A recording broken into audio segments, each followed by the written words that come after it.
হুজুর বলছেন জানাজার সময়, এই ছেলে তোমার বাপের কয়েকটা সালাত কাজা হয়েছে? হুজুর 3 ওয়াক্ত। আচ্ছা আচ্ছা, 5 5 15 1,500 টাকা দাও, জানাজা করে দিল। বলছে আল্লাহ রাসূল বলছেন তার কাফারা নেই, উমরি কাজা নেই, সালাত এগুলো চলে না, সন্ধ্যের নামে ইবাদত নেই। আপনার বয়স এখন 80, একদিনও নামাজ পড়েননি, উমরি কাজা নেই, আজকে জোহরের সালাত আদায় করে বলেন আল্লাহ আমার ভুল হয়েছে মাফ করে দাও, আল্লাহ বলবেন ঠিক আছে দিলাম। সম্মানিত দিনী ভাই বোন, প্রশংসা আল্লাহর জন্য, শান্তি অবতীর্ণ হোক আল্লাহর রাসূলের উপর সাল্লাল্লাহু আলাইহি ওয়াসাল্লাম। আমরা বিগত জুমায় অবগত হয়েছি যে আমাদের এই লম্বা সময়ে, দীর্ঘ সময় ধরে আমরা পবিত্রতার উপর আলোচনা করছিলাম। পবিত্রতার আলোচনা শেষ হওয়ায় আজকের জুমায় আমাদের আলোচনা রয়েছে সলাত সম্পর্কে। আমরা আজকে সলাত সম্পর্কে আলোচনা করতে গিয়ে সলাতের ফজিলত, সলাত আদায় করলে কি পেতে পারি, এ নিয়ে আমরা আলোচনা করব ইনশাআল্লাহ। সামনের জুমায় এই বিষয়ই থাকবে, পরবর্তীতে নিয়ম ইনশাআল্লাহ। সম্মানিত দিনী ভাই বোন, আমরা বিগত জুমায় যা আলোচনা করছিলাম তাতে একটি গুরুত্বপূর্ণ কথা ছুটে যায়, আর তা হচ্ছে যে মহিলারা ঋতুবতী হলে সলাত আদায় করবে না বা করবে, বিষয়গুলি অবগত হচ্ছিলাম। তার একটি বিষয় ছিল সন্তান প্রসবের কারণে মহিলাদের সলাত আদায় করতে হবে না, ঊর্ধ্বে সময়সীমা 40 দিন। এ কথা আয়েশা রাদিয়াল্লাহু তাআলা আনহা বলেন। আয়েশা রাদিয়াল্লাহু তাআলা আনহা বলেন, রাসূল সাল্লাল্লাহু আলাইহি সাল্লাম বলেছেন, সন্তান প্রসবের কারণে যে রক্ত আসে এর কারণে তাদেরকে সলাত থেকে বিরত থাকতে হবে, তার ঊর্ধ্বে টাইম 40 দিন। 40 দিনের আগে তারা পবিত্র ভালো হয়ে গেলে সলাত আদায় করবে, অন্যথায় 40 দিন পর্যন্ত সলাত থেকে বিরত থাকবে। এর পরেও যদি তারা নিজেকে এমন কিছু দেখে ও বুঝে, তখনও তাকে সলাত আদায় করতে হবে। উম্মু সালমা রাদিয়াল্লাহু তাআলা আনহা বলেন, রাসূল সাল্লাল্লাহু আলাইহি ওয়াসাল্লাম বলেছেন, সন্তান প্রসবের কারণে মহিলারা 40 দিন সলাত থেকে বিরত থাকবে, বসে থাকবে। এ কথা রাসূল সাল্লাল্লাহু আলাইহি সাল্লাম বলেন। হাদিস দুইটি সহিহ এবং বিবরণটি যা আমরা আগে থেকে জেনে আছি তা ঠিক।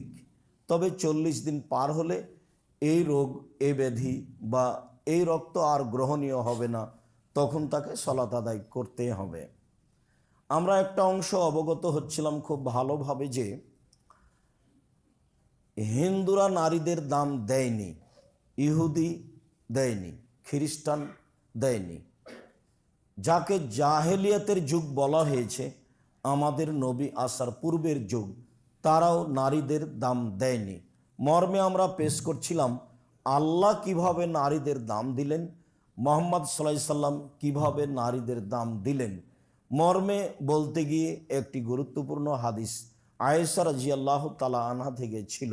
তিনি বলেন যে আশরাবুস মা ওয়ানা হায়েদ, আমি নিজে পানি পান করি তখন আমি ঋতুবতী। সুম্মা উনাবেলহু, তারপর আমি গিলাসটা রাসূলের হাতে দিই। ফায়াদাউ ফাহু ফি মাউদি ফিয়ে, দেখি তিনি মুখ লাগালেন গিলাসের সেখানেই যেখানে আমি মুখ লাগিয়ে পানি পান করেছি। রাসূল সাল্লাল্লাহু আলাইহি সাল্লাম তার স্ত্রীর কাছে বিক্রি হয়ে যাননি, এটা আপনি ভুল বুঝবেন না। আল্লাহ বলছেন অজাআলনা বাইনাহুম মাওয়াদ্দাতা ওয়া রাহমা, আমি আল্লাহ স্বামী স্ত্রীর মাঝে ভালোবাসা, ভ্রাতৃত্বভাব সৃষ্টি করেছি। সেইটা কি? আমাদের দেশে তো কথায় কথায় তালাক। ওরাও যেমন আছে 19-20 সহ্য করে না, তোমার বাসায় থাকবো না, তুমি ছেড়ে দাও, এই এই কথা নাই সদা নাই। মাস 6 মাস বছর চলছে, কথা বলে না স্বামীর সাথে, খুব ঘুরছে, ছেলে আছে, মেয়ে আছে, ছেলের বন্ধুরা আছে, মেয়ের বান্ধবীরা আছে, আত্মীয় স্বজন আছে, তার সাথে চলছে, সংসার কাটাচ্ছে। স্বামীর আর কি প্রয়োজন? এমনটা গতিবিধি তাদেরও আছে, এমনটা গতিবিধি পুরুষেরও আছে। সামান্য 19-20 হলে তাকে গালি দেওয়া, মুখ খারাপ করা, এইটা পারিবারিক জীবনে যেন না আসে, সেই কথাটা আল্লাহ বললেন যে আমি তাদের মাঝে ভ্রাতৃত্ব ভালোবাসা সৃষ্টি করে দিয়েছি। তো তাদের মাঝে যে আল্লাহ করে দিয়েছেন, তো আল্লাহ কি নিজে এসে দেখাবেন? মুহাম্মদ সাল্লাল্লাহু আলাইহি সাল্লাম বাস্তব দেখালেন, তা আমি আর আপনি সেভাবেই দেখাবো, এটা আমাদের জিম্মেদারি। তা আপনি যদি এখন বলেন আমার স্ত্রী তো আমাকে সহ্যই করে না, পানি এভাবে খাওয়া তো বহু দূরের কথা, কতদিন থেকে আমাকে পানি দেয়নি সেই হিসাবে, এখন বিবেচনা তো আপনার কাছে। এত ভালোবাসার পরেও তালাকের বিধান আল্লাহই দিয়েছে। এত ভালোবাসার পরেও বুঝের জন্য 90 দিন সময়ও দিয়েছেন, যাতে করে মানুষ তাড়াতাড়ি বিপদে না পড়ে। আয়েশা রাদিয়াল্লাহু তাআলা আনহা বলেন, ওয়া আতারাকুল আরকা ওয়া আনা হায়েদ, আমি নিজে একটা গোস্ত দাঁতে ছিঁড়ে খেতাম। আয়েশার নিজস্ব বিবরণ, হাদিস বুখারী মুসলিম। তারপর আমি গোস্তের টুকরা রাসূলের হাতে দিতাম। ফায়াদাউ ফাহু ফি মাওদিফিয়া, আমি দেখেছি গোস্তের ওখানেই তিনি মুখ লাগিয়েছেন যেখানে আমি মুখ লাগিয়ে গোস্তটা ছিঁড়ে খেয়েছি। এটা দিয়ে আমি আর আপনি কি বুঝলাম? তখন তো ঋতুবতী তিনি। ইহুদিটা বলছে ওকে বাড়িতে রেখে আসো, ছাই তোলা প্লেটে খেলে দাও, ওই প্লেটটা দিয়ে গিলাসটা দিয়ে ময়লা লেগা আছে, যেটা রুচি হয় না। আর জাহেলিয়ত তো বলেছে যে ওদেরকে বাড়ির পিছন দিকে একটা হিপস কুঁড়ে ঘর বানিয়ে রেখে দিতে হবে, সেখানে খাবে। কুষ্ঠরোগী মানুষ যেমন যেভাবে মানুষ বেঁচে চলে, হিসাব করে চলে, তার সাথে সেভাবে চলতে হবে। আর ওই মহিলার সাথে রাসূল সাল্লাল্লাহু আলাইহি সাল্লাম কি করলেন, তা আয়েশা রাদিয়াল্লাহু তাআলা আনহা পুরো জীবন জাতির সামনে দিয়ে গেলেন যে আমি এইভাবে রাসূলের সাথে চলেছি থেকেছি। সম্মানিত দিনী ভাই বোন, অবশ্যই বিষয়টি উভয় পক্ষ থেকেই গ্রহণ করতে হবে, ধৈর্যের পরিচয় দিতে হবে। সমস্যা হলেই একেবারে যা ইচ্ছা তাই বলে ফেলতে হবে তা নয়, ও তো শয়তান করাচ্ছে। আপনি যখন বলেন ওও তখন বলে পাশাপাশি, তখন ভাবে দুইজনই যে ও কিছু বলতে পারে, আমি পারি না। আল্লাহ রাসূল বললেন যে জিজ্ঞাসা করা হলো বাঁচার পথ কি, তো বলছে আলজেমাল লেসানাক, মুখখান বন্ধ রাখো, বেঁচে যাওয়া, এটাই তো উত্তর। আল্লাহ রাসূলকে বলা হলো বাঁচার পথ কি, তাহলে বাঁচার পথ কি মানে জাহান্নাম থেকে বাঁচার পথ কি, বাঁচার পথ কি মানে সমাজ থেকে বাঁচার পথ কি, বাঁচার পথ কি মানে ঝামেলা থেকে বাঁচার পথ কি? তো উত্তর কি বললেন? মুখখান বন্ধ রেখো, এটাই তো 1 নম্বর কথা। আর 2 নম্বরে বলেন জরুরি প্রয়োজন ছাড়া বাড়ি ত্যাগ করা হবে না। আপনারই হবে না, তো আপনার বউ বেটি বহুদূরের কথা। এই যে দিন রাত সিঁড়িতে উঠছে, এটাই। মহিলাগুলো কি সবই হিন্দু? এগুলো কি সবই ইহুদি খ্রিস্টানের? এদের কি কারো বাপ নেই? এদের কি কারো স্বামী নেই? এদের কি কারো ভাই নেই? এই সমাজই, এই পিতাই, এই ভাই, এই স্বামী নারীদেরকে একেবারে মাটিতে মিশিয়ে দিয়েছে, কুকুর শ্রীগালে পরিণত করেছে। এরাই অসভ্য। ও তো দামি সম্পদ। আল্লাহ রাসূল বলছেন আলমারাতু আওরা, মহিলা হচ্ছে ঢেকে রাখা বস্তু, ঘেরে রাখা বস্তু, সম্মানী বস্তু, ওর একটা দাম আছে। ওই যদি নিজেই রাস্তা রাস্তায় গড়ে বেড়াই, সবার সামনে খালি হয়ে ঘুরে, তো ওর দাম কে দিবে? ও তো ইবলিসের সাথে আছে। তো এখন ঠেকাবে কে? ঠেকাবে তার বাপ। ঠেকাবে কে? ঠেকাবে তার স্বামী। আল্লাহ রাসূল এটাই কথা বলছেন। তো আমাদের পক্ষ থেকে আর কি করার আছে? সম্মানিত দিনী ভাই বোন, রাসূল সাল্লাল্লাহু আলাইহি সাল্লাম যথাযথভাবে নারীকে মূল্যায়ন করেছেন। আয়েশা রাদিয়াল্লাহু তাআলা আনহা এবং উম্মে সালমা বা স্ত্রীর মাধ্যমে তা বাস্তব জাতির কাছে দিয়ে গেছেন। আল্লাহ তাআলা নারীদেরকে যথাযথভাবে মূল্যায়ন করেছেন, যেভাবে করা লাগে, অর্থ সম্পদ দিয়ে, মান সম্মান দিয়ে, ইজ্জত আবরু দিয়ে। আল্লাহ অনেক কিছু বলেছেন নারীদের ব্যাপারে, বিস্তারিত বিবরণ। কিভাবে কথা বলবে, কিভাবে চলবে, কিভাবে রাস্তায় হাঁটবে, তার বিবরণ আল্লাহ নিজে দিয়েছেন নারীকে লক্ষ্য করে। অথচ ইহুদি বলছে ও কিছুই না, ও তো ডাইনি, স্বামীকে খেয়ে নাই। আর খ্রিস্টান যা বলছে তো বলছে, যা আপনারা জানেন। হিন্দুরা যা করেছে তা করেছে, যা করছে তা করছে, তা তো আপনারা জানেন। সাত করে বাজনা দিয়ে বিবাহ শাদী দিয়ে বিদায় করে দিয়েছে, টাকা পয়সা দিয়ে। আর কোনোদিন এখানে এসে অর্থ সম্পদ চাইবা না, চিরদিনের জন্য বিদায় হয়ে যাও। কান্নাকাটি যাই হোক, জমি জায়গা হবে না। কান্নাকাটি যাই হোক, বাড়ি ঘর হবে না। আল্লাহ বলছেন ভাই বোন মিলে হিসাব করে ঢাকা শহরের বাড়ি ভাগ করে নিবে। আল্লাহ বলছেন, আল্লাহর নবী বলছেন, এবং বিষয়টি শক্তভাবে দেখা হয়েছে। জমি অর্থ সম্পদ বাড়িঘর বোনকে দেয় না, এটা শনি, রংপুর, দিনাজপুর, লালমনিরহাট, নীলফামারী, কুড়িগ্রাম, পঞ্চগড়, ঠাকুরগাঁ, গাইবান্ধা, জয়পুরহাট, বগুড়া এসব ডিস্ট্রিক্টের লোক দেয় না বলে আমরা শুনি। উত্তরবঙ্গের লোক, দক্ষিণবঙ্গের লোক যথাযথ দেয়। হয়তো বা আপনি বলবেন আব্দুর রাজ্জাক সাহেব কাছাকাছি সবাই একই। হ্যাঁ, হতে পারে। আর মনে হয় যেন এত দামি সম্পদ বোনকে দিয়ে দেবো, ভগ্নিপতি ভোগ করবে, কেমনে হয়? এটা আমার আর আপনার কিছু করার নাই, এ তো বিধান উপর থেকে। এখানে আমার আর আপনার কিছু করার নাই, এ তো বিধান উপর থেকে। তো আল্লাহর সরাসরি বিধান মেনে নেওয়াতে কল্যাণ আছে।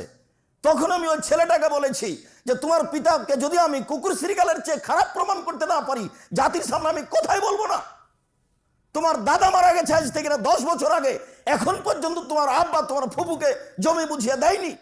তুমি তোমার আব্বাকে কালকে বলিও, আব্বা ভাগ্য নিয়ে এসেছে দুনিয়াতে, ভাগ্য ছেড়ে আসেনি।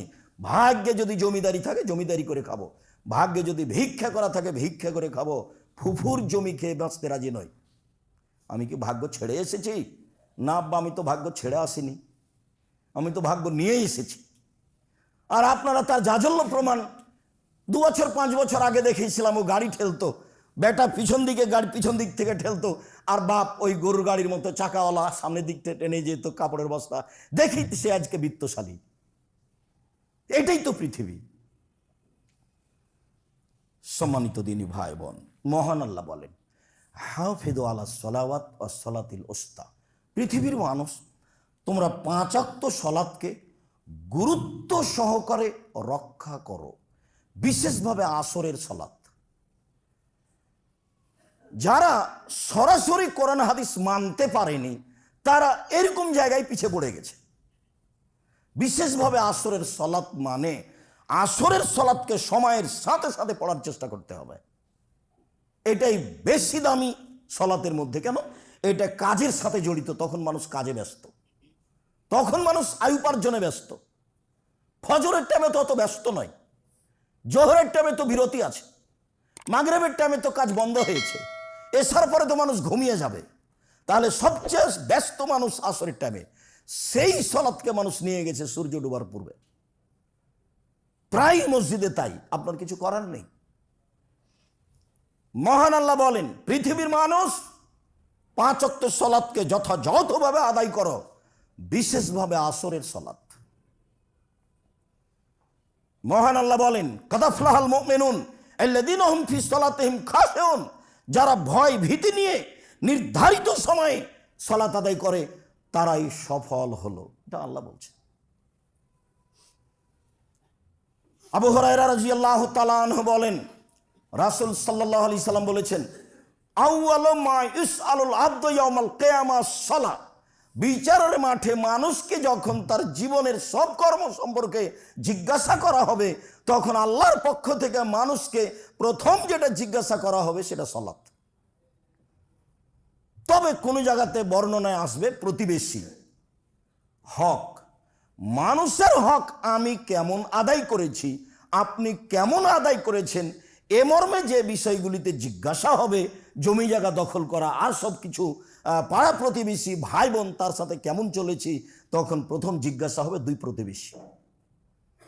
প্রতিবেশীর সাথে টিকাও খুব কঠিন, খুবই কঠিন, এমনিতে লেগে যায়, কথাই বলা যায় না। তখন আল্লাহ রাসূল বলছেন, আরবাউন লিসাদা, সুখময় জীবনের জন্য 4টা জিনিস লাগে। 4টা জিনিস আছে যার, সুখময় জীবন তার, সুখময় জীবন তার 4টা জিনিস আছে যার। 1, আলমারাতুস সলেহা, ভদ্র নম্র বুদ্ধিমতী নরম আচরণের স্ত্রী। আচরণ নরম হতে হবে, খাস্টা মেস্টা যদি হয়, আর যদি কথা একবার উল্টিয়ে ধরে একটুকু শান্তি পাবেন না। সারাদিন পরিশ্রমকে বিকেল 5টায় বাড়িতে ঢুকেছেন, ঢোকার সাথে সাথে এমন কিছু বললো যে সেটার মাথায় সরে না সারা রাত, পরের দিন সকালে আবার চলে গেলেন। আল মারাতুস সলেহা, মেজাজ হতে হবে নরম মহিলার, গতিবিধি হতে হবে ঠান্ডা, স্বভাব হতে হবে ভদ্র নম্র, তার কথা কর্মই, কথার সাথে সাথে স্বামীর সবকিছু ঠান্ডা হয়ে যাবে, রাগটা সব চলে যাবে। ওকে ওই জন্যই সৃষ্টি করা হয়েছে। আল্লাহ বলছেন যে আমি মহিলাকে সৃষ্টি করেছি তার স্বামীকে শান্তি তৃপ্তি দেওয়ার জন্য, কথা আল্লাহ বলেন। মোহাম্মদ সাল্লাল্লাহু আলাইহি সাল্লাম বলতেন, তাও তো আপনি বলতেন যে মানুষ বলেছে। আল্লাহ বলছেন যে আমি নারীকে শান্তি তৃপ্তির জন্য সৃষ্টি করেছি। তো 2, আল জারুস সালেহ, প্রতিবেশী ভালো যার, সুখময় জীবন তার। 1 নম্বরে হলো ভালো স্ত্রী যার, সুখময় জীবন তার। 2 নম্বর প্রতিবেশী ভালো যার, সুখময় জীবন তার। 3, আল মারকাবুল হানি, একটা ভালো গাড়ি, সাইকেলটা চেন পড়ে না, গাড়িটা চাকা নষ্ট হয় না, উঠতেই চাকা নষ্ট হয়, মনে হয় যে গাড়িটা ছেড়ে রাস্তার গাড়িতে চলে যায়। কৃষক গাড়ি জমি চাষ শুরু করলে গরুটা শুয়ে যায়, কাজ করে না। তো আল্লাহ রাসূল বলছেন আল মারকাবুল হানি, একটা ভালো বাহন। 4, আল বাইতুল ওয়াসে, প্রশস্ত ঘর, অন্তত মেহমান যেখানে বসবে সেটা প্রশস্ত হতে হবে। কি সুবিধা! মুহাম্মদ সাল্লাল্লাহু আলাইহি সাল্লাম কিভাবে সংসার করলেন। ওমর রাদিয়াল্লাহু তাআলা কুঁড়ে ঘরে বসবাস করে অর্ধ পৃথিবী পরিচালনা করলেন, তখনও বাড়ি ঘর তেমন নেই। ওই মুহাম্মদ সাল্লাল্লাহু আলাইহি সাল্লাম বলছেন, যিনি খাটে শুয়ে থাকেন, যেই খাটে দড়ির প্রসাদ দিয়ে করা আছে, সাজানো আছে, সেখানে বিছানা কেথা নেই, তিনি উঠে বসলেন। আব্দুল্লাহ ইবনে মাসউদ বলছেন, উঠে যখন বসলেন দেখলাম গায়ে পিঠে একবারে দড়ি সুতলির দাগে পরিপূর্ণ হয়ে আছে। তো আমি বলছি, আপনি একটু ভালো কিছু করলে হয় না? আমি আব্দুল্লাহ ইবনে মাসউদ বললাম। তখন বলছে যে ভালো কিছু করে কি করবা, এটা তো করলো ইহুদি খ্রিস্টান, তারাই তো করছে, আমরা আর কি করব।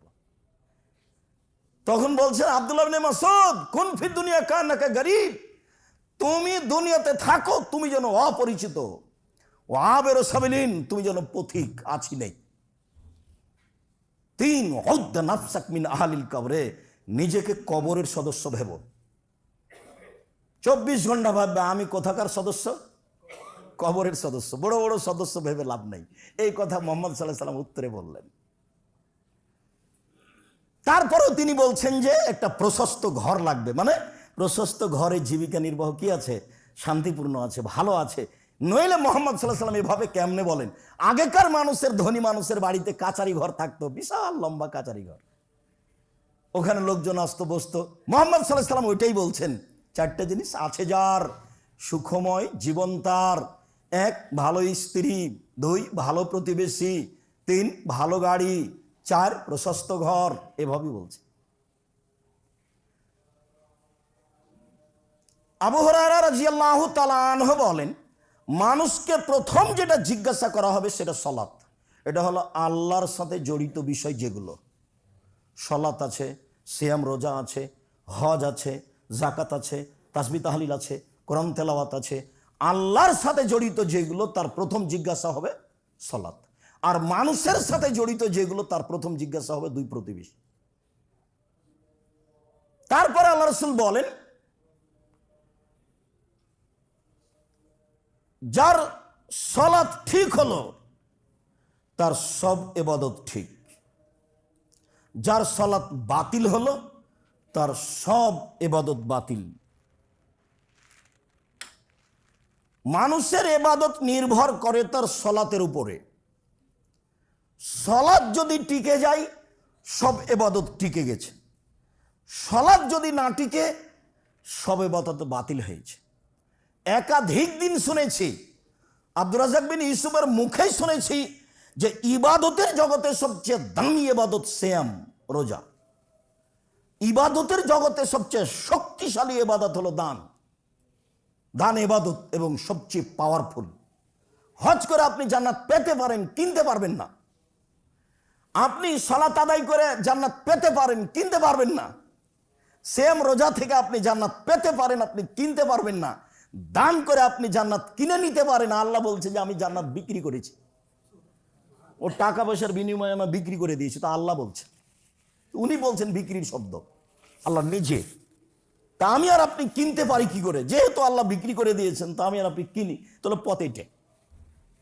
এরপরেও যদি বিচারের মাঠে সালাত না টিকে, তাহলে কোন ইবাদত টিকবে না, সব বাতিল হবে। এক ভিন্ন ধরনের ইবাদত।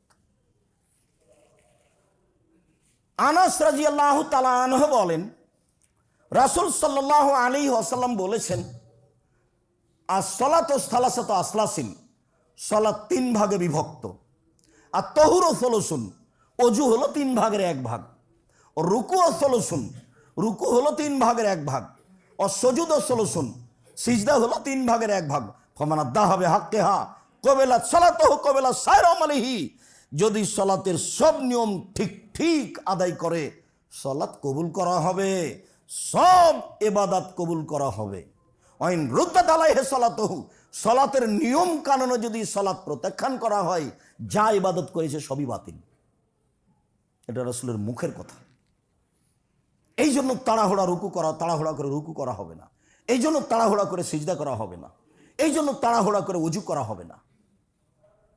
খালি সিজদা দিবেন আর উঠবেন, দিবেন এরকম ইবাদত হবে না। যে দুনিয়ার লোক করছে, যে করছে তো মানুষ, রাসূল সাল্লাল্লাহু আলাইহি ওয়াসাল্লাম যা বলেছেন তার তো, মানুষ তো একটা মানুষের মতামতের উপরে চলে। মানুষ কি সহজে রাসূল সাল্লাল্লাহু আলাইহি ওয়াসাল্লামের নীতিতে চলে? এটা খুব কঠিন। যে যাকে ভালোবাসে তার নিয়ম মেনে চলে, যে যাকে ভালোবাসে সে তার নিয়ম মেনে চলে। তো সম্মানিত দ্বীনী ভাই বোন, সালাত এমন একটি ইবাদত যার উপরে নির্ভর করে অন্যান্য ইবাদত। যদি সালাত কবুল হয়, আরগুলো এমনিতেই কবুল হবে। যদি সালাত কবুল না হয়, তাহলে আরগুলো কবুল হবে না। সালাতই একটা ইবাদত, একবারে ব্যতিক্রম, কোনো সমস্যা বুঝে না। অন্যান্য ইবাদত সমস্যা বুঝে। যেমন হজ, এবছর করলেন না, সামনের বার করেন, এ তো হলো, তো এ তো সমস্যা বুঝলো। যেমন যাকাত, 20 দিনে 1 মাস আগে দিয়ে দেন, সমস্যা নেই, হাদিস আছে। 10 দিন পরে দেন, দেন, সমস্যা নেই, দেন, এই যে সমস্যা বুঝলো। রোজা, এখন অসুস্থ, পরে করেন। এখন মহিলা ঋতুবতী, পরে করুক, এই যে মেনে নিয়েছে। অথচ বড় বড় বিধান, সবাই ফরজ বিধান। সালাত কোনো সমস্যা মানে না। অজু করে সালাত আদায় করতে হয়, পানি নেই, তায়াম্মুম করে পড়ো, তায়াম্মুম মাটি নেই, এমনিতেই পড়ো। দাঁড়িয়ে সালাত আদায় করতে হয়, তো দাঁড়িয়ে পারছি না, বসে করো, তো বসে পারছি না, শুয়ে করো। কেবলার দিকে মুখ করে সালাত আদায় করতে হয়, তো কেবলা বোঝা যায় না, এমনিতেই পড়ো। পরিষ্কার কাপড় পরে সালাত আদায় করতে হয়, তো পরিষ্কার নেই, পেশাব পায়খানা লেগে আছে, সেটাই পড়ো। বলে পরিষ্কার অপরিষ্কার কোনো কাপড়ই নেই, কারণবশত নগ্ন উলঙ্গ হয়ে আছি, বলি এই সময়তেই সালাত আদায় করতে হবে, বাধ্য করতেই হবে। কোনো প্রকার আপোষ নাই, কোনো প্রকার মিস নেই। এতটুক যে 95% জন মুসলিম যেটা বুঝতে চায় না, যেটা আল্লাহ রাসূল সহজ করেছেন, সেটা হলো সফরে আছেন, তখন জোহর 2 আসর 2 একসাথে পড়ে নেন। সফরে আছেন, তখন মাগরিব 3 এশা 2 একসাথে পড়ে নেন। এ তো সহজ পথ। জোহরের আগেই বের হয়েছেন সফরে, তো জোহর ঠেলে নিয়ে যান আসরে। জোহরের টাইমে বের হয়েছেন, তো আসর আগিয়ে নেন জোহরে। মাগরিবের আগে বের হয়েছেন, মাগরিব নিয়ে যান এশায়, রাত 10টা হোক না কেন, 12টা হোক না কেন, মাগরিব একবারে নিয়ে যাবেন এশায়। মাগরিবের টাইমে বের হয়েছেন, এশা নিয়ে চলে আসেন মাগরিব। সব সহিহ হাদিস, সময়ের গতিতে সব আসবে ইনশাআল্লাহ। তো আল্লাহ পথ সহজ করেছেন। এরা তো এখন বলছে যে আরে রাসূলের যুগে না বিপদ ছিল, সেজন্য এখন বিপদ নাকি, কেন জমা করতে হবে? আবার বলছে কেন কসর করতে হবে? আল্লাহ নবী বলছেন এটা আল্লাহর পক্ষ থেকে দান, তুমি দানটা নিবা না কেন? আল্লাহ বলছেন যে ঠিক আছে, আমি তোমাকে এটা করে দিলাম, সাদকা করে দিলাম, নাও, এটা 4 ছিল, আমি 2 করে দিয়েছি।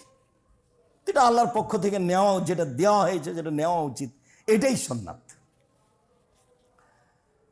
আবু হুরায়রা রাদিয়াল্লাহু তাআলা আনহু বলেন, রাসূল সাল্লাল্লাহু আলাইহি ওয়াসাল্লাম বলেছেন, আস-সালাওয়াতুল খামস, 5 ওয়াক্ত সালাত, ওয়াল জুমাতু ইলাল জুমা, গত জুমা থেকে এই জুমা, ও রমাজান ইলা রমাজান, গত রমাজান থেকে সামনে রমাজান, মুকাফফিরাতুন, সব পাপ ক্ষমা। গত জুমায় পড়েছি সালাত, এই জুমাও পড়ব, মধ্যের পাপ নেই, গেছে। গত রমাজানে করেছি সিয়াম, এই রমাজানে করব, মধ্যের পাপ গেছে। জোহরের পড়েছি, আসরের পড়ব, মধ্যের পাপ মিটে গেছে, সব শেষ। কখন? এজাজতনে বাতিল কাবায়ের, যখন কাবিরা গুনাহ থেকে বেঁচে থাকবে তখন। কাবিরা গুনাহ এভাবে শেষ হয় না। সুদ খাওয়া কাবিরা গুনাহ, ঘুষ দেওয়া কাবিরা গুনাহ, শিরক করা কাবিরা গুনাহ, বাপায়ের অবাধ্য চলা কাবিরা গুনাহ, মিথ্যে সাক্ষী কাবিরা গুনাহ, জেনা কাবিরা গুনাহ, রাহাজানি কাবিরা গুনাহ, হত্যা করা কাবিরা গুনাহ, লুটপাট করা কাবিরা গুনাহ, জমি দখল করা কাবিরা গুনাহ।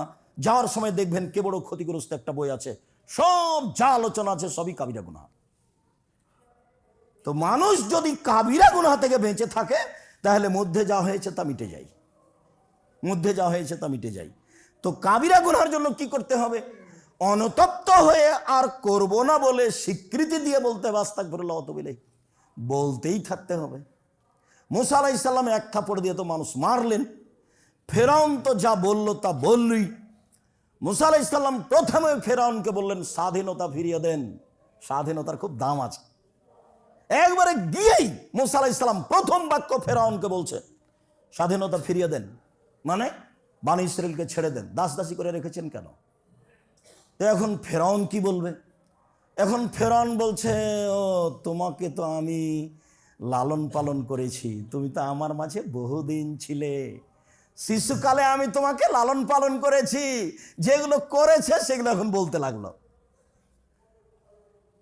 তারপরে তুমি তো আমার মাঝে বহুদিন ছিলে, আরে তুমি তোমার কর্ম করেছো, যা করেছো, তুমি থাপ্পড় দিয়ে মানুষ মেরেছো, তুমি বড় অকৃতজ্ঞ। একসাথে এতটি বাক্য বলে থামলো ফেরাউন। তখন মুসা আলাইহিস সালাম বলছেন হ্যাঁ আমি যা করেছি তা করেছি, তখন আমি ভুল পথে ছিলাম, মানে আমি থাপ্পড় দিয়ে মানুষ মেরেছি, আমি তোমার ভয়ে দেশ ছেড়েছি, আমার প্রতিপালক আমাকে জ্ঞানে গুণে পূর্ণ করেছেন, তিনি আমাকে নবী করেছেন, তুমি আমার প্রতি অনুগ্রহ করেছ, অনুগ্রহ করে তুমি আমাকে খোঁটা দিয়েছ, খোঁটা দিয়ে তুমি বনী ইসরাইলকে দাস দাসীতে পরিণত করেছ, তুমি বড় উদ্ধত স্বৈরাচার সীমা লঙ্ঘন করেছ। এই পর্যন্ত মুসা আলাইহিস সালাম বললেন। দাওয়াত সরকারকে দিতে হবে, পদটা দখল করতে হবে না, পদটা দখলের জন্য চেষ্টা করতে হবে না, এটা হলো বোকামি, তখন হবে মারামারি। ওকে বলতে হবে আপনি ঠিক হন। এই যে ফেরাউনের চেয়ে দাম্ভিক, বদ, স্বৈরাচার, জুলুমবাজ পৃথিবীর ইতিহাসে কেউ নেই। সেখানে সেখানে মুসা আলাইহিস সালাম এইভাবে কথা বলছে। আবু হুরায়রা রাদিয়াল্লাহু তাআলা আনহু বলেন রাসূল সাল্লাল্লাহু আলাইহি ওয়াসাল্লাম বলেছেন আরাইতুম ইন্না বাবিকুম ফি নাহারিন ইয়াগতাসিলু ফিহি কুল্লা ইয়াউমিন খামসা মাররা আও খামসান। আচ্ছা তোমরা কি মনে করো, সঙ্গী সাথীকে বলছে, আচ্ছা সঙ্গী সাথী তোমরা কি মনে করো, তোমাদের বাড়ির সামনে যদি একটা নদী থাকে, সেখানে যদি 5 বার গোসল করো, হালিয়াবকামিন দারানিহি শায়, তাহলে কি গায়ে ময়লা থাকবে? মানে বেশি পরিষ্কার করলে তো ময়লা থাকে না, তাহলে কি ময়লা থাকবে? তাহলে লায়াবকামিন দারানিহি শায়, জি না, তা তো থাকবে না। স্বীকৃতি নিলেন, তা তো থাকবে না। তখন আল্লাহ রাসূল বলছেন ফাযালিকাস সালাওয়াত মিসলু যালিকাস সালাত ইয়ামহুল্লাহু বিহিনাল খাতায়া। এই 5 ওয়াক্ত সালাত দিয়ে আল্লাহ সব পাপ মিটিয়ে দিবেন, মধ্যে যেগুলো ছিল সেগুলো গেছে। কাবিরা গুনাহ ব্যতীত যা হবে ওইখানে বাক্যটা ছেড়ে এসেছি। তো মুসা আলাইহিস সালাম এক থাপ্পড় দিয়ে মানুষ মারলেন, এখন মরা পর্যন্ত বলতে থাকলেন রব্বি ইন্নী যালামতু নাফসি ফাগফিরলি, হে আমার প্রতিপালক আমি ভুল করেছি, আমাকে মাফ করো। আল্লাহ বললেন যে আমি মাফ করে দিলাম, এর পরেও বিচারের মাঠে যখন আমরা যাব তার কাছে, যে আপনি তো খুব দামি মানুষ, আল্লাহর সাথে কথা বলেছেন, এমন তো কেউ সুযোগ পায়নি, সরাসরি বিশাল সব দামি মানুষ আপনি, আপনার সম্মান ভাবাই যায় না। আল্লাহর নবী বলছেন সবাই যখন কিয়ামতের মাঠে অজ্ঞান হয়ে যাবে, তখন সর্বপ্রথমে আমার জ্ঞান ফিরবে। জ্ঞান ফিরলে আমি দেখব মুসা আলাইহিস সালাম আল্লাহর আরশ ধরে ঝুলছেন, তখন তার জ্ঞান পূর্ণ। তো আমি বলতে পারছি না মুসা আলাইহিস সালামের জ্ঞান কি আমার আগেই ফিরেছে, না তুর পাহাড়ে অজ্ঞান হয়ে গেছিলেন সেটা শোধ হয়ে গেছে, আজকে অজ্ঞানী হননি। বুঝতে পারেননি কথা মনে হয়। যখন সবাই দাবি জানিয়েছিল আপনাকে মানবো আল্লাহ বলে, মুসা একটু আল্লাহকে দেখাও না, তাই কি আর দেখা যায়? না দেখালে তোমাকে মানতে পারছি না। তাহলে ঠিক আছে চলো তুর পাহাড়ে, ওই পাহাড়ে চলো, দেখো ওইদিকে, দেখো ওইদিকে তাকিয়ে আছে, একটা বিদ্যুৎ হওয়াতে সব অজ্ঞান হয়ে গেছে, সবাই এখন মরে পড়ে আছে। এখন মুসা আলাইহিস সালাম বলছেন আল্লাহ আরো তো বিপদ হলো, এখন তার আমি বাড়ি যেতেই পারবো না, আমি কি জবাব দিব? তো তুমি এদের জীবিত করে দাও, তাহলে আর একবার কিয়ামত দেখেছে সবাই। এখন মুসা আলাইহিস সালাম তার মধ্যে ছিলেন। তো মুসা আলাইহিস সালাম সেদিন অজ্ঞান হয়েছিলেন, তাহলে কি সেদিন তিনি অজ্ঞান হয়েছিলেন সেটাই হয়ে গেছে, আজকে তিনি হননি। আমি মোহাম্মদ সাল্লাল্লাহু আলাইহি সাল্লাম নিশ্চিত বলতে পারছি না তিনি এভাবে বলে গেছেন। তিনি কি আসলে অজ্ঞান হননি, না আমার আগেই তিনি চেতনা ফিরিয়ে পেয়েছেন, তা আমি বলতে পারছি না। এই কথা মোহাম্মদ সাল্লাল্লাহু আলাইহি সাল্লাম বলেন। 5 ওয়াক্ত সালাত আদায় করলে তোমাদের গায়ে ময়লা থাকবে কি না? তো ঠিক 5 ওয়াক্ত সালাত আদায় করলে মানুষের পাপ মিটে যাবে, এই কথা রাসূল সাল্লাল্লাহু আলাইহি সাল্লাম বলেন। 5 ওয়াক্ত সালাতের অনেক গুণ। আল্লাহুম্মা সাল্লি আলাইহি, আল্লাহুম্মা বারিক আলাইহি। আলহামদুলিল্লাহ ওয়াহদা ওয়াসসালাতু ওয়াসসালামু আলা মান লা নাবিয়্যা বাদা। আবু হুরায়রা রাদিয়াল্লাহু তাআলা আনহু বলেন, রাসূল সাল্লাল্লাহু আলাইহি সাল্লাম বলেছেন, আলা আদুল্লুকুম মা ইয়ামহুল্লাহু বিহিল খাতায়া ওয়া বিহি দারাজাত। এই হাদিসটা আমরা এখানে আলোচনার দ্বিতীয় খুতবায় শুনেছি। আমি কি তোমাদের একটা আমলের কথা বলে দিব না, যাতে পাপ মিটে যাবে, মান বেড়ে যাবে? তো সাহাবীগণ বলেন সেটা কি? তো আল্লাহ রাসূল বললেন, ইসবাগুল ওযু, ভালো করে ওযু করা। 2 কাসরাতুল খুতা ইলাল মাসাজিদ, পায়ে হেঁটে মসজিদে যাওয়া। 3 ইন্তেজারুস সালাত বাদা সালাত, সালাতের পরে সালাতের অপেক্ষা করলে পাপ মিটে যাবে, মান বেড়ে যাবে। ফলাফলে আরো আছে যে হয়ে যাবে সেই দিনের মতো যেদিন তার মাতাকে জন্ম দিয়েছে, নিষ্পাপ হয়ে যাবে। অজু করে যখন মানুষ সালাত আদায় করে তখন মানুষ নিষ্পাপ হয়ে যায়। যেমন অজুর হাদিস, একটা হাদিস শুনেছি যে আল ওযু ইয়াহদু মা কানা কাবলাহু, অজু অতীতের সব পাপকে মিটিয়ে দেয়। তো সালাতও সব পাপকে মিটিয়ে দেয়। এই ক্ষমতা আল্লাহ তাআলা সালাতের মধ্যে দিয়েছেন, মুহাম্মদ সাল্লাল্লাহু আলাইহি সাল্লাম সেভাবেই বলেছেন। তো এখন সালাত কবুল হওয়া না হওয়া সেটা আমাদের বিষয়, আমরা যেভাবে জানবো বুঝবো সেভাবে আমলের চেষ্টা করব ইনশাআল্লাহ। আব্দুল্লাহ ইবনে মাসউদ রাদিয়াল্লাহু তাআলা আনহু বলেন, একজন লোক আসাবা মিন ইমরাতিন কবলাতান, কোন নারীর সাথে অশ্লীল কাজ করে বসে বা অশ্লীল কাজের কাছাকাছি এরকম কিছু। তারপরে ও রাসূলের কাছে আসলো, এসে বলল যে আল্লাহর নবী আমি এই অন্যায় করেছি। তো আল্লাহ রাসূল তাকে কিছু বললেন না। বললাম ইয়াসালহু আনহু, বিষয়টা তার কাছে জিজ্ঞাসা করলেন না, কি হয়েছে কি ঘটনা, কিছু বললেন না। তো কিছু যখন বললেন না, তো লোকটি রাসূল সাল্লাল্লাহু আলাইহি সাল্লামের সাথে সালাত আদায় করলো। যখন ও সালাত আদায় করলো তখন রাসূল সাল্লাল্লাহু আলাইহি সাল্লাম বলছেন যে তুমি যে অন্যায় করেছো এই অন্যায় সালাতের কারণে আল্লাহ মিটিয়ে দিয়েছেন। ফাগাফারাল্লাহু লাকা বিহাযা, এই সালাতের মাধ্যম দিয়ে আল্লাহ তোমার ওটা মিটিয়ে দিয়েছে। তখন ওই ব্যক্তি বা অন্য ব্যক্তি বলছেন, আল্লাহর নবী আলিয়া হাদা মাখসুস, এটা কি আমার জন্য খাস? তখন আল্লাহ রাসূল বলছেন, না না, লে জামিই উম্মতি কুল্লিহিম, আমার সব উম্মত সবাই, কেউ যদি চূড়ান্ত কাবিরা গুনাহে না যায় তাহলে তার সালাতের মাধ্যমে সব মাফ।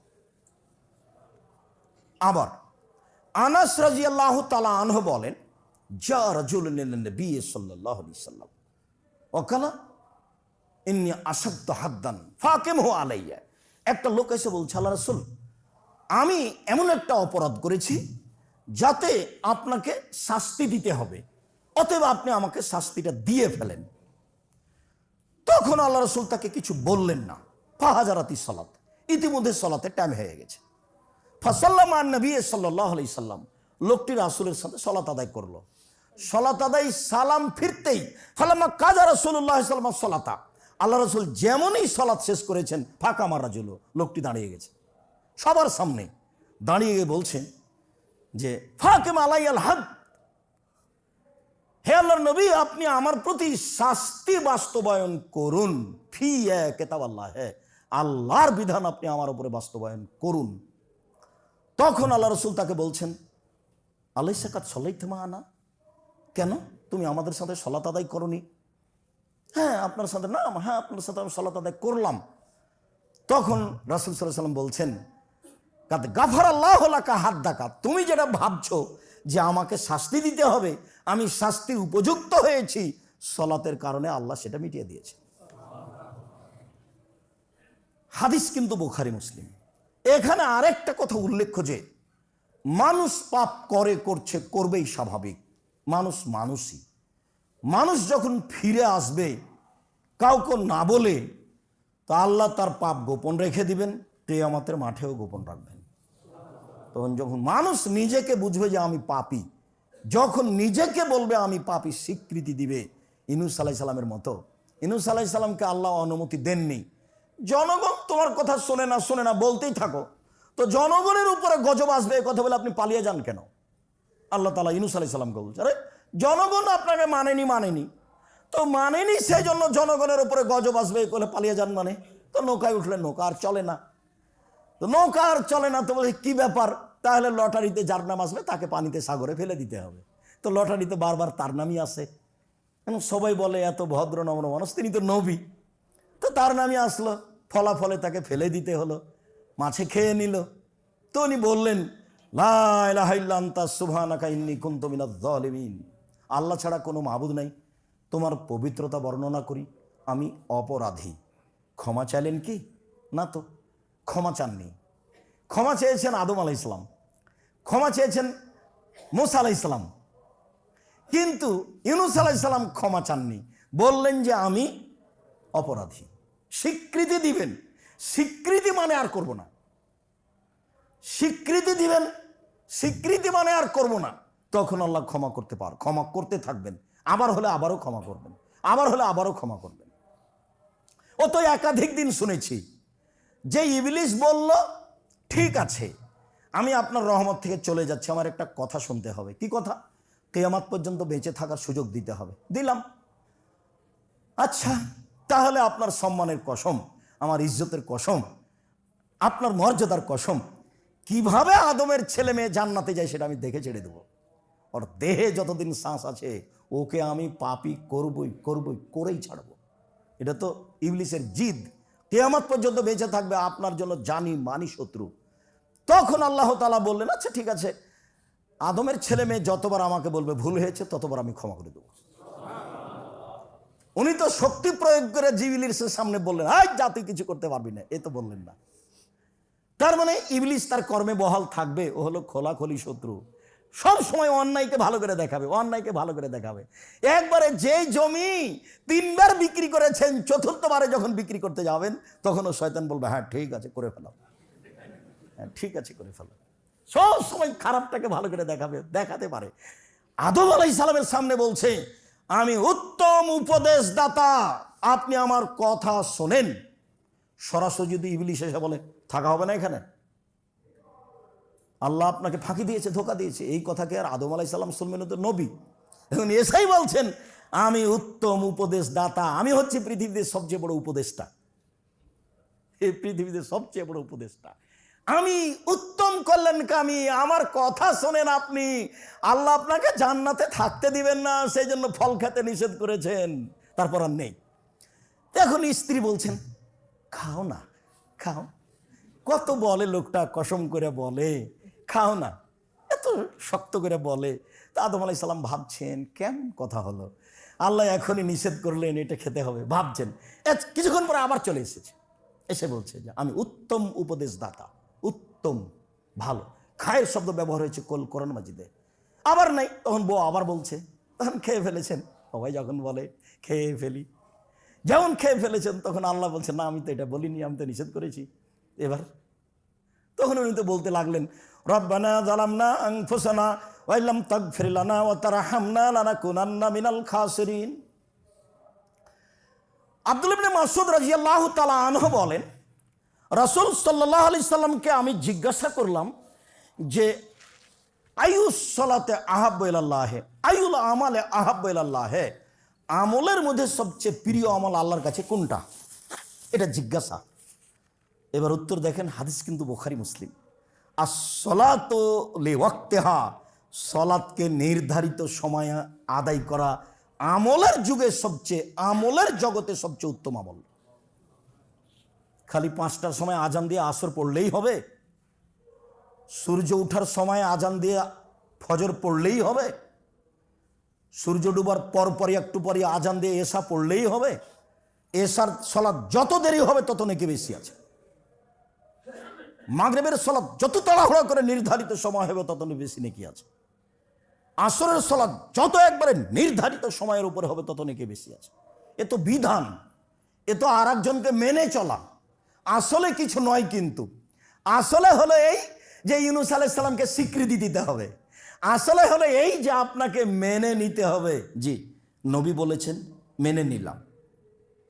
আর কে কি বলেছে এটা ভাববার সুযোগ নেই, খালি মেনে নেওয়া।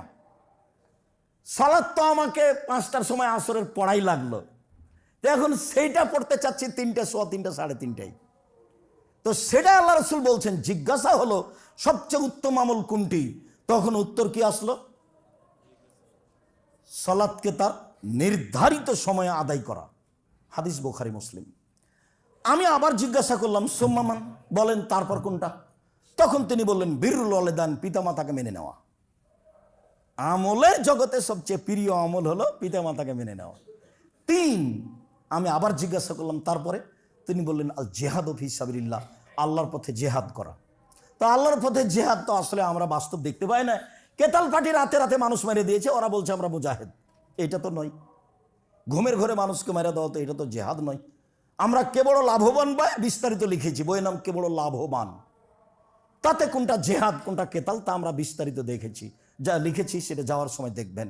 বলছিলাম দিনী ভাই বোন, রাসূল সাল্লাল্লাহু আলাইহি সাল্লাম সবচেয়ে প্রিয় আমল কোনটা দেখালেন সেটা যেন মাথায় থাকে।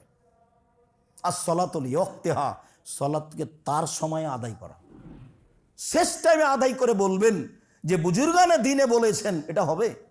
শেষ টাইমে আদায় করে বলবেন, বড় হুজুরেরা কি জানতেন না? আপনি সব জানেন, আমি কিছুই জানি না, আপনি জানেন। আপনি এখন এখান থেকে বের হয়ে আপনি রিয়াদুস সালেহিন বই পড়েন, এখান থেকে বের হয়ে বাংলা বুখারী বই পড়েন, এখান থেকে বের হয়ে বাংলা মুসলিম পড়েন। যেইটা আপনার কাছে সিদ্ধান্ত আসবে বিবেচনায় সেটাই করবেন, তবে কোনো জায়গাতে ভালোবাসা রেখে করবেন না। ভালোবাসা মানুষকে বোকা বানায়, ভালোবাসা মানুষকে বোকা বানায়। একবার যদি কোনো মেয়েকে ভালোবেসে ফেলেন, জাহান্নামে ঢোকানো ছাড়া পর্যন্ত আপনি থাকতে পারবেন না। সবসময় পাপটা দেখবেন ভালো, পাপটা দেখবেন ভালো, পাপটা দেখবেন ভালো। সুন্দর করে সাজিয়ে নিচ্ছে যে ওই সময়তে আসিও কথা হবে, ওই সময়তে কথা বলে বলো। আপনি ঠিক ওই সময়তে প্রস্তুত, আপনি ঠিক ওই সময়তে চলে গেছেন। শয়তান এমন পাগল বানালছে, মনে হচ্ছে আপনি একটা আস্ত পাগল।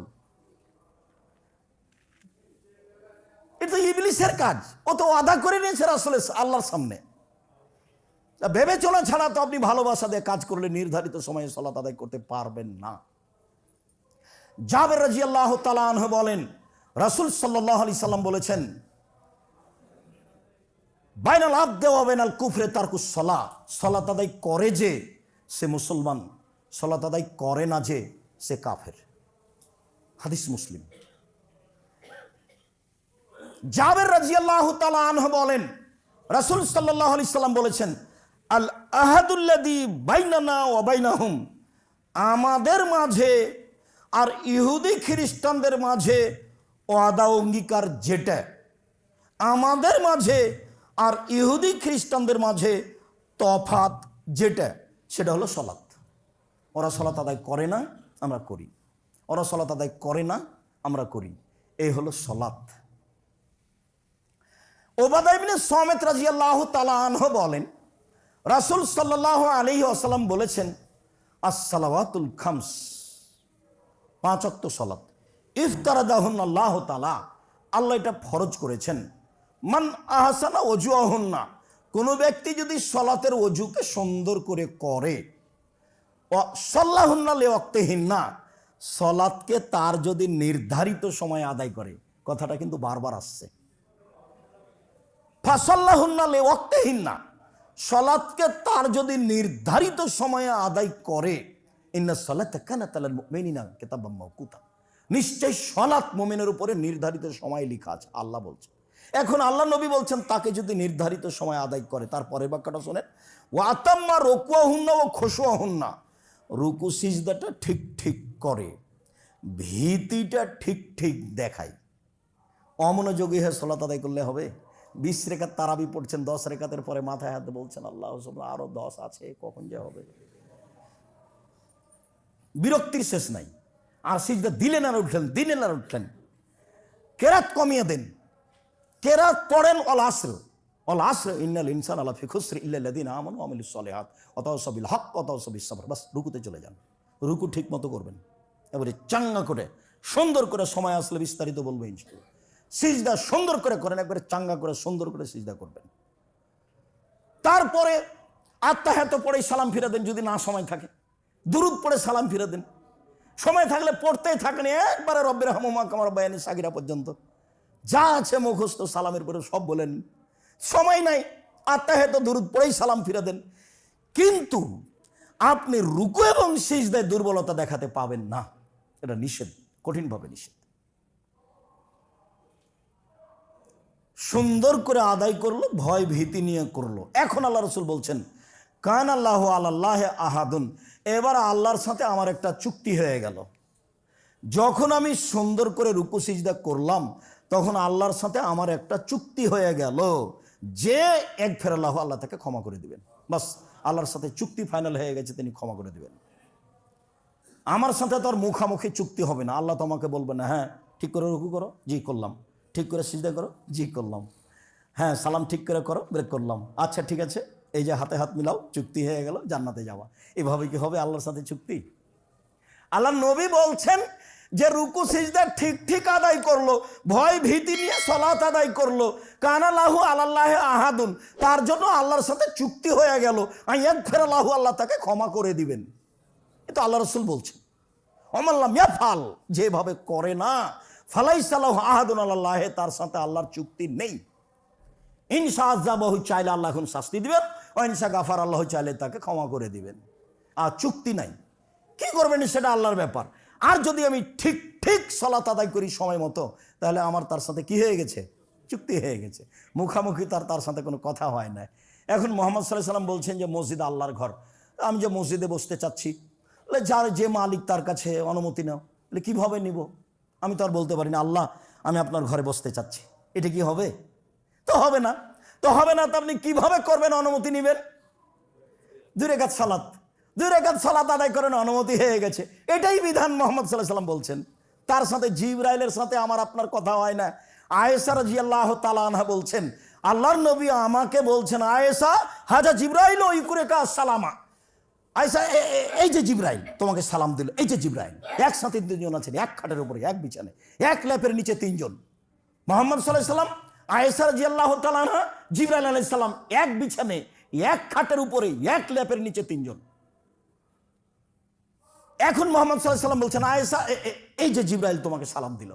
তো আল্লাহ রাসূল তো এখানেই দেখাচ্ছেন, তো কই আয়েশা দেখতে পান না কেন? এখন আয়েশা রাদিয়াল্লাহু তাআলা আনহা বলছেন, ওয়া আলাইহিস সালাম ওয়া রাহমাতুল্লাহি ওয়া বারাকাতুহু, তার উপরে সালাম, তার উপরে শান্তি, তার উপরে সালাম, তার উপরে শান্তি। ফাতারা ওয়ালা নারা, আপনি তো দেখতে পান, আমরা তো দেখতে পাই না।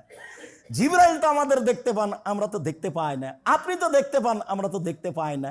এক বিছানে জিবরাইলের সাথে আমাদের কথা হয় না সরাসরি, আল্লাহর সাথে কিভাবে সরাসরি কথা হবে? আল্লাহর পদ্ধতি এই। সম্মানিত দিনী ভাই বোন, আমরা আলোচনা করছিলাম সলাতের ফজিলত। সময়ের গতিতে আরও অনেক আলোচনা আছে সলাতের ফজিলতের ব্যাপারে, সলাতের মর্যাদার ব্যাপারে।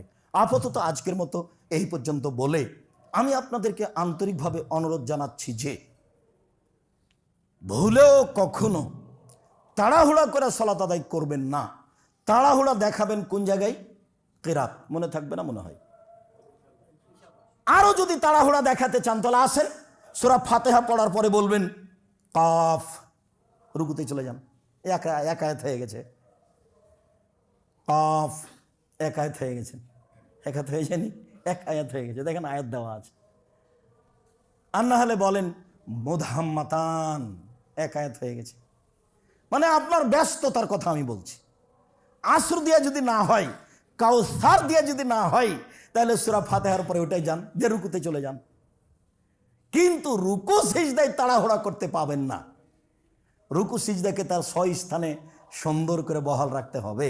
উম্মে হানি বলছেন, মক্কা বিজয়ের পরে আল্লাহর নবী আমার বাসায় ঢুকলেন, তিনি 8 রাকাত চাস্তের সালাত আদায় করলেন। এত হালকা সালাত আমার জীবনে আমি কোনোদিন দেখিনি। তবে রুকু সিজদা ঠিক ঠিক করলেন। 8 রাকাত চাস্তের সালাত আদায় করলেন। এত তাড়াহুড়া করে সালাত আদায় করতে আমি কোনোদিন দেখিনি। তবে রুকু সিজদা ঠিক ঠিক করলেন। এইটা যেন আপনার ঠিক হয়, সময় যেন ঠিক হয়। যার কারণে আল্লাহ রাসূল বলেছেন, সমাজপতিরা, দলপতিরা যদি সালাতের সময়কে মেরে দেয় তখন তোমরা কি করবা? বলেন, আপনি বলেন কি করব? তখন বাড়িতে পড়ে নিও। হাদিস তো বুখারী মুসলিম, এটা মনে হয় বুঝতে পারলেন না। আবার বলি, বুখারী মুসলিমের হাদিস, বিত্তশালীরা যদি সালাতের সময়কে মেরে দেয়, মানে কি? নির্ধারিত সময়ে সালাত আদায় না করে।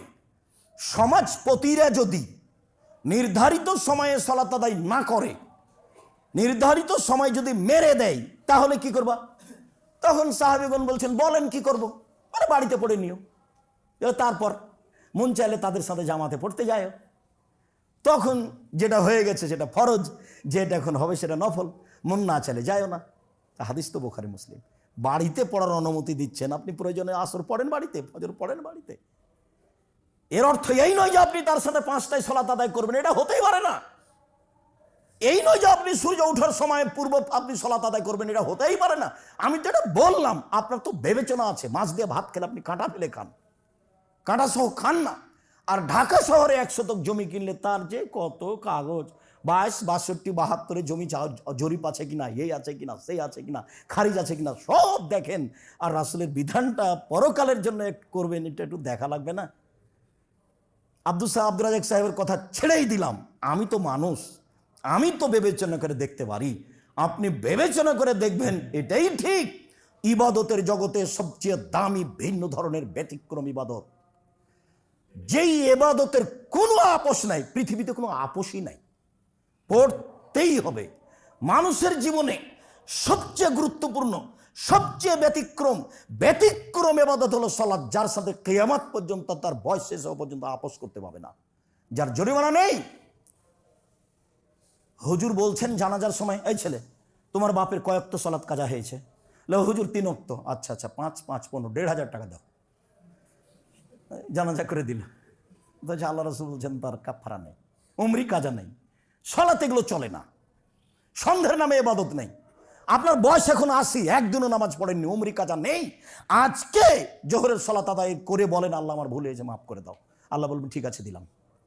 আপনার স্বীকৃতির অপেক্ষা আছেন আল্লাহ তাআলা, আপনার স্বীকৃতির অপেক্ষা আছেন আল্লাহ তাআলা। মনে রাখবেন, আল্লাহ আমি কার জমি দখল করে নিয়েছি, মাফ করো, তখন এটার হবে না। বলছে ওটা তো মানুষের ব্যাপার, ওটা তো আমার ব্যাপার নয়। ওটা কাবা ঘরের গিলাপ ধরে বললে হবে না।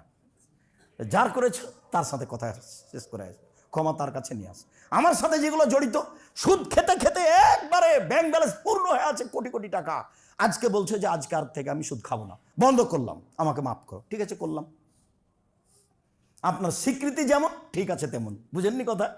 আপনার স্বীকৃতি যেমন ঠিক আছে তেমন। আপনি একটু বলেন, ইউনূস আলাইহিস সালামের স্বীকৃতিতে কোনো ত্রুটি ছিল? ইউনূস আলাইহিস স্বীকৃতিতে কোনো ত্রুটি ছিল না। হাতে হাতে বললেন, ঠিক আছে তোমাকে বাঁচিয়ে দিলাম।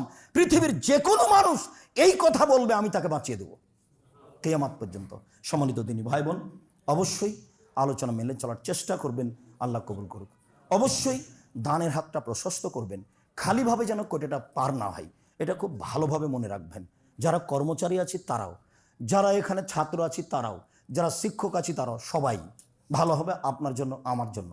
দিনী ভাই বোনকে আপনি সাথে নিয়ে আসবেন, আমি ধর্মের ব্যাপারে তার উপকার করবো ইনশাল্লাহ। আল্লাহ আমাদের যারা মারা গেছে তুমি তাদের কবরের শাস্তি মাফ করো, আমরা যারা অসুস্থ তুমি তাদের আরোগ্য দান করো, আমরা যারা বেঁচে আছি তুমি তাদের তোমার রাসূলের পদ্ধতি অনুযায়ী চলার তৌফিক দান করো, সালাতকে ঠিক মতো আদায়ের তৌফিক দান করো, পরিবার নিয়ে সুন্দরভাবে দেশে বসবাস করার সুযোগ করে দাও। যেভাবে করলে আমাদের বেঁচে থাকা সহজ হবে সেটা করে দাও। তোমার দরবারে জোরালো দাবি দাও, দোয়া রেখে আজকের জুমার খুতবা এখানে শেষ করলাম। আল্লাহুম্মা সাল্লি আলাইহি, আল্লাহুম্মা বারিক।